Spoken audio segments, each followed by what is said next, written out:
Today on the newscast, a major Israeli airstrike against Iranian assets inside Syria, and Russia condemns. Get all the breaking details from Jerusalem next.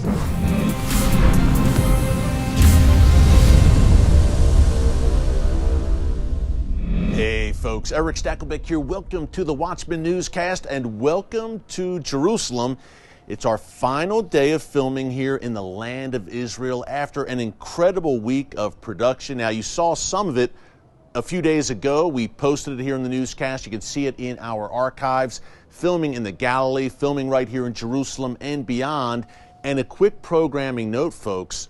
Tomorrow, Tuesday, February 21st, we will have our exclusive interview with Amir Sarfati of Behold Israel right here on the channel. You won't want to miss that. We filmed it on the shores of the Sea of Galilee, and Amir breaks down all the latest news and breaking events here in Israel and the Middle East from a prophetic perspective, and most importantly, how it affects you, no matter where you live. So be sure to tune in here on the newscast tomorrow, February 21st.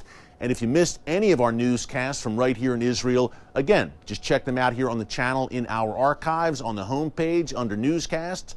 And while you are there, be sure to subscribe and click the notification bell so you get alerts every time a new update is posted. Okay, let's get into it.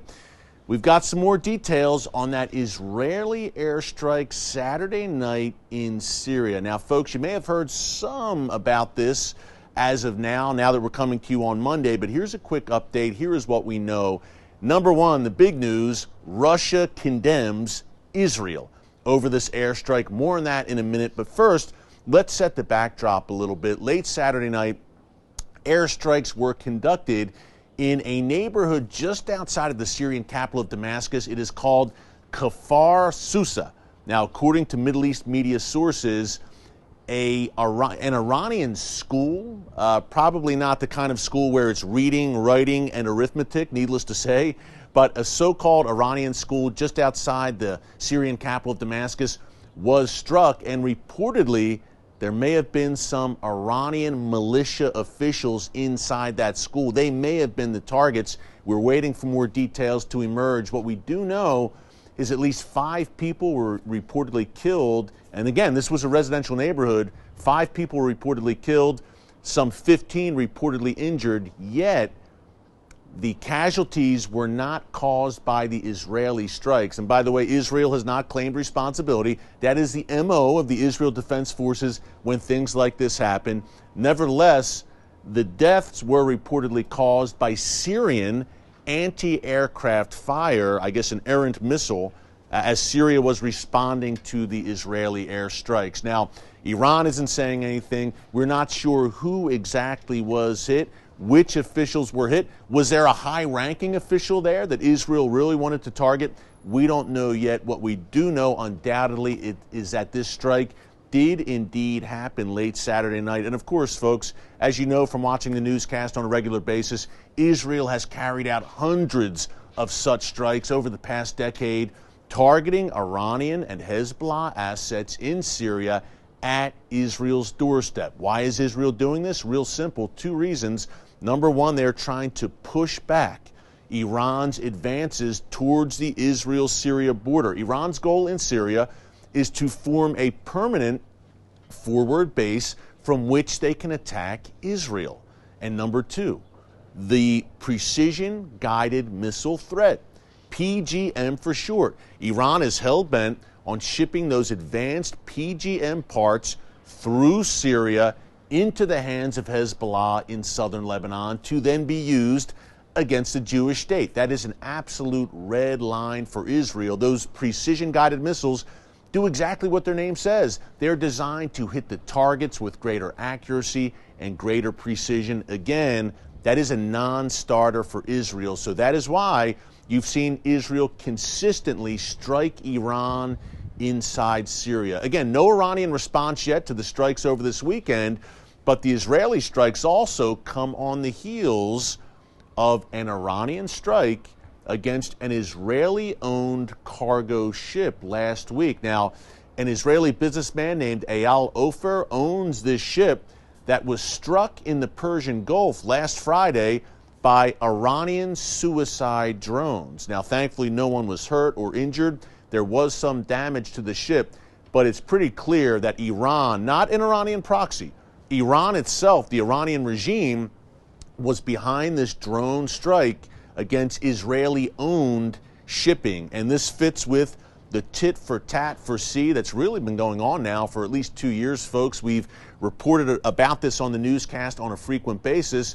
Iran targeting Israeli-owned shipping, Israel targeting Iranian assets at sea as well. So by air, by sea, by land, the shadow war between Israel and Iran's proxies continues to come more and more out of the shadows, and that's only going to increase, folks, and perhaps in a major way. We've got reports today that Iran is now enriching uranium to an 84% purity level. You might say, what does that even mean? Not to get too in the weeds with all the science of it, just know that if you reach the point where you are enriching uranium, and you need enriched uranium to build nuclear weapons, if you get to the point where you are enriching uranium to a 90% level, you then have the capability to build a nuclear bomb.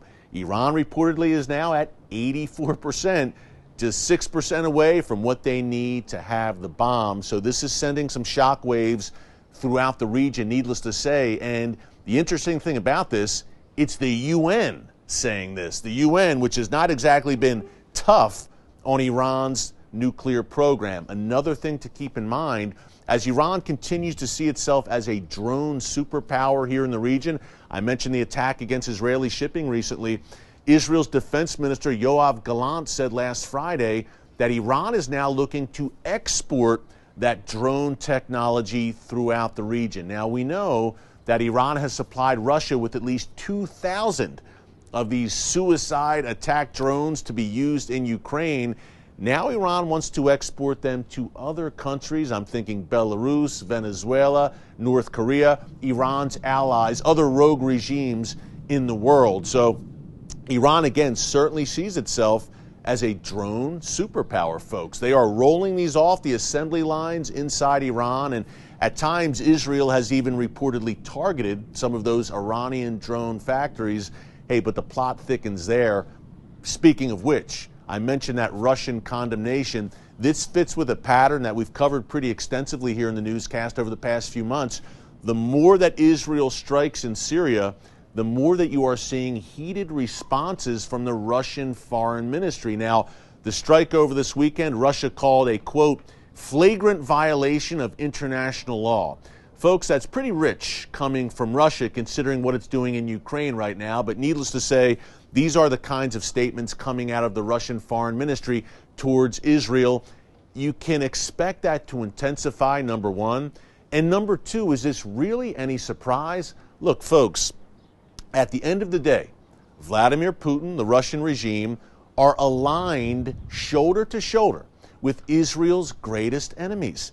Whether it's the Assad regime in Syria, Hezbollah, the Iranian regime, of course. Look, that relationship between Russia and Iran is growing across all areas, in particular the military sphere. Russia has also hosted Hamas delegations in Moscow. These are entities that are devoted to the destruction of the state of Israel. And yet, these are Vladimir Putin's close allies and friends. So it should really come as no surprise that Russian hostility, Russian regime hostility against Israel will increase, especially when Israel is going toe-to-toe with the likes of the Assad regime and Iran. And oh, by the way, many times right under the noses of Russia in Syria. Remember, there are thousands of Russian troops in Syria right now. The prophetic chess pieces are moving on the board day by day here in the land, here in the region. Again, a reminder, tomorrow my interview with Amir Sarfati, we will dig deep into it's an extended interview.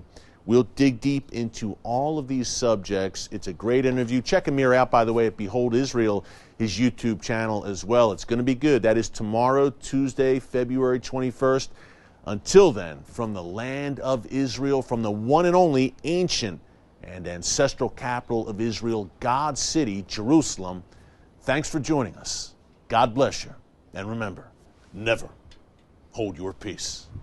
Hey everyone, thanks for checking out the Watchman Newscast. If you enjoyed this episode and want to see more, make sure you go ahead and hit the like button, click subscribe, and tap the bell icon to turn on notifications for new Watchman Newscast episodes every weekday.